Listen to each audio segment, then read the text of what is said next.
আসসালামু আলাইকুম। গাজওয়াতুল হিন্দ কখন হবে, কবে হবে, কোন অবস্থার মধ্য দিয়ে হবে আমরা আসলে কেউ জানি না। তবে রাসূল সাল্লাল্লাহু আলাইহি সাল্লাম আমাদেরকে স্পষ্ট তার সমস্ত হাদিসগুলোতে আমরা পাই পৃথিবীর পূর্ব অবস্থায় অর্থাৎ বাংলাদেশ এবং মুসলিম কান্ট্রিদের মধ্যে হিন্দুদের সাথে মুসলমানদের একটা বড় ধরনের যুদ্ধ হবে। আর এই যুদ্ধটাকে রাসূল সাল্লাল্লাহু আলাইহি সাল্লাম তার হাদিসে বলে গিয়েছেন গাজওয়াতুল হিন্দ। আর এই গাজওয়াতুল হিন্দের যুদ্ধটা কখন হবে, কিভাবে হবে, কোন অবস্থার মধ্য দিয়ে যুদ্ধটা সংঘটিত হবে আমরা কেউ জানি না। তবে বর্তমান বাংলাদেশের যে প্রেক্ষাপট চলছে, ইসকন এবং মুসলিম সলমান ঘটনার মধ্য দিয়ে শুরু হচ্ছে গাজওয়াতুল হিন্দ। ইতিমধ্যে আমরা যেই বিষয়গুলো দেখছি, এই বিষয়গুলোর মধ্যে হিন্দুদের একটা জঙ্গি সংগঠন এবং একটা সন্ত্রাসী উগ্র সংগঠন ইসকন। আর ইসকনের প্রধান গুরুকে যখন গ্রেপ্তার করা হয়েছে, আর তখনই আমরা দেখতে পাচ্ছি যে এই বিষয়টার মধ্য দিয়ে হয়তোবা গাজওয়াতুল হিন্দের সূচনায় আমরা পেয়ে যাচ্ছি। সুতরাং প্রথমে আমি বলবো যে সকল মুসলমান আমরা যেন প্রস্তুতি নেই।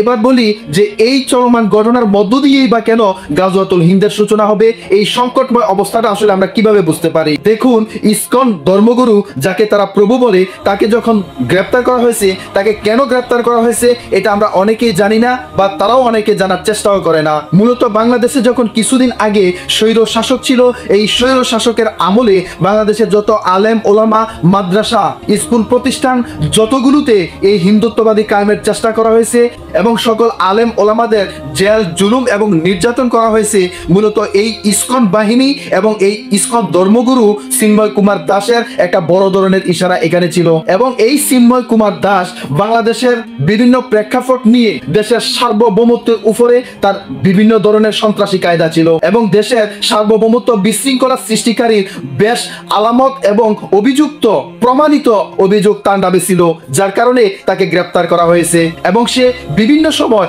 মুসলমানদের বিভিন্ন রকম উস্কানিমূলক বক্তব্য দিয়ে ইসলাম এবং মুসলমানদেরকে অপমান করত। আর তাকে গ্রেপ্তার করার পর হিন্দুদের সংগঠন ইসকন সদস্য বাহিনীরা যখন সারা দেশে একটা আন্দোলন সৃষ্টি করলো, তখন তাদের ইসকন কিছু নেতারা আমাদের একজন চৌকস আইনজীবীকে জবাই করে হত্যা করলো, যেখানে কিছুদিন আগেও আমরা তাদের মন্দিরকে পাহারা দিয়েছি, তাদেরকে নিরাপত্তা বেষ্টনীতে রাখার চেষ্টা করেছি, আর এই উপহার হিসেবে তারা আমাদেরকে এই উপহার দিল।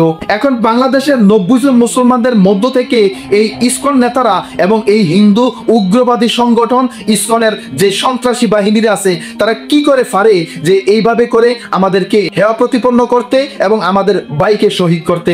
আর এই জন্যই মুসলমানরা ঐক্যবদ্ধ হয়েছে এবং ভারতের ইসকন নেতারাও আমাদেরকে হুমকি দিচ্ছে। আর এ থেকে বোঝা যায় যে গাজওয়াতুল হিন্দ বেশি দূরে নয়, একেবারে সামনে। সম্ভবত এই ইসকন এবং মুসলমানদের চলমান ঘটনার মধ্য দিয়ে গাজওয়াতুল হিন্দের সূচনা হয়ে যাচ্ছে বা হয়ে যেতে পারে। সুতরাং প্রাণপ্রিয় মুসলমান ভাই ও বোনেরা, আর আমাদের মধ্যে দলাদলি ক্রন্দল পুরো বিভেদ আমরা চাই না। আমরা এখনই গাজওয়াতুল হিন্দের জন্য প্রস্তুত হব, এখনই নবী সাল্লাল্লাহু আলাইহি সাল্লামের বলা গাজওয়াতুল হিন্দের জন্য আমরা আমাদের জীবন বাজি রেখে প্রস্তুতি গ্রহণ করব ইনশাআল্লাহ। আশা করছি সকলেই বুঝতে পেরেছেন। আল্লাহ তাআলা সকলকে বোঝার তৌফিক দিক এবং এই গাজওয়াতুল হিন্দের জন্য আমাদেরকে যেন আল্লাহ তাআলা তৈরি এবং ফাঁকাফুক্ত করে দেয়, সেই তৌফিক আল্লাহ তাআলার কাছে কামনা করছি। ওয়া মা তাওফিক ইল্লা বিল্লাহ। আসসালামু আলাইকুম ওয়া রাহমাতুল্লাহ।